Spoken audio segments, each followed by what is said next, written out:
पुढचे व्यायाम कमरेसाठी आहे. कंबर आणि गुडघेदुखीसाठी हे व्यायाम आहे. पहिला जो व्यायाम आहे असा पाय वर करायचा आणि बोटं पाठीमागे घ्यायची. जेवढ्या वेळ धावता येईल तेवढं धावे करायचे. त्याच्यानंतर दुसरा पाय असाच वर घ्यायचा आहे. जेवढं मागे घेता येईल तेवढं मागे घ्यायचं. बोटं मागे करायची. दुसरा जो व्यायाम आहे पाय असं वर केला गोल फिरवलं या पद्धतीचा. परत उलटा गोल फिरवला.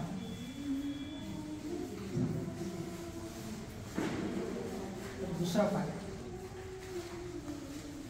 असाच गोल फिरवला. परत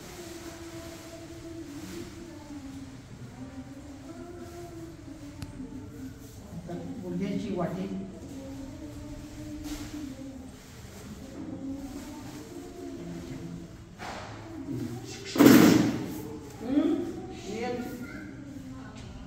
गुडघ्याची वाटी फक्त अशी ही साधारणतः तुम्हाला 50 वेळा करावं लागेल. गुडघेदुखी होणार नाही. त्या गुडघेदुखीचा त्रास कमी होईल.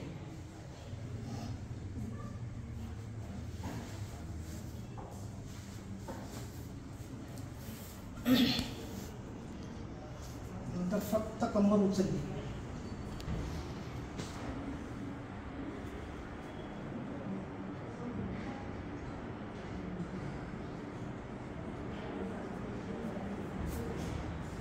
नुसती फक्त कंबर उचलली.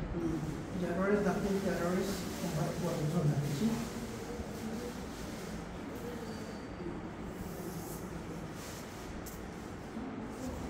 पायाचे उभे केले.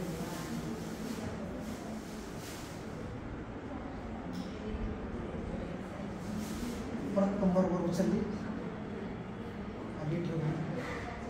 परत कंबर वर उचलली खाली ठेवली.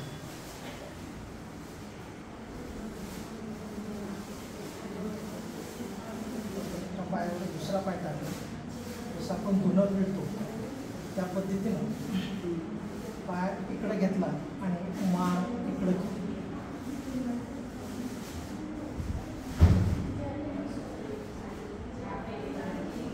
परत डावा पाय असा घेतला.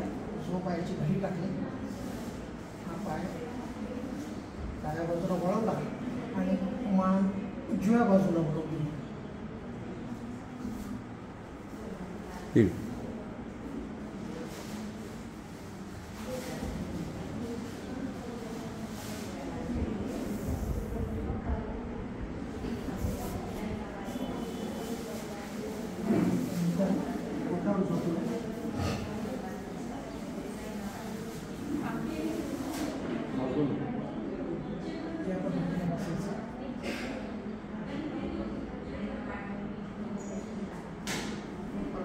पुढचा व्यायाम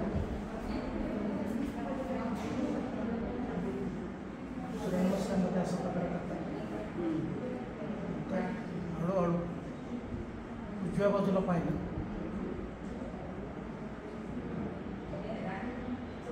हळूहळू मग डाव्या बाजूला पाहिलं.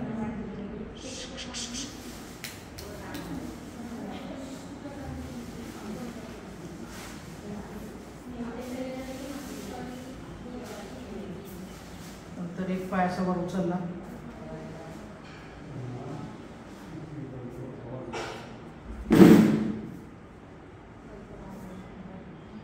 परत तोच पाय वर उचलला.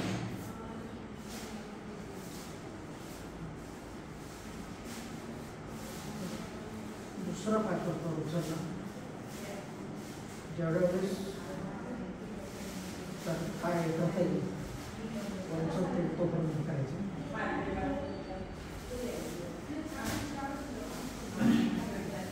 त्याच्यानंतर डावा पाय वर उचलला आणि उजवा हात वर उचलला.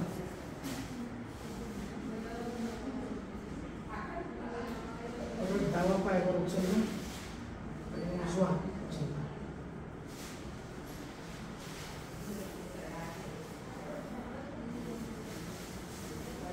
उजवा पाय उचलला आणि डावा हात वर उचलला.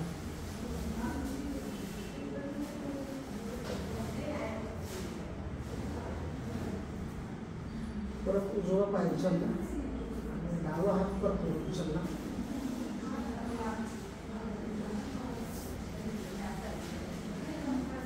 नंतर दोन्ही पाय आणि दोन्ही हात या पद्धतीने उचलले.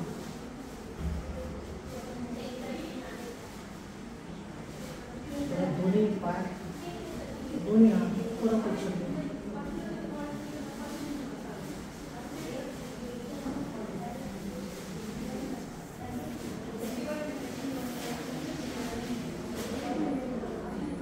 व्यायाम संपल्यानंतर त्याला शवासन म्हणतात.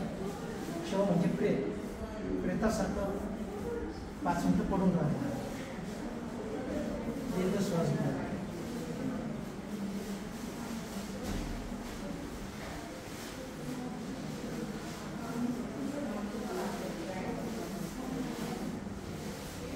प्रत्येक व्यायाम 10 वेळा करा.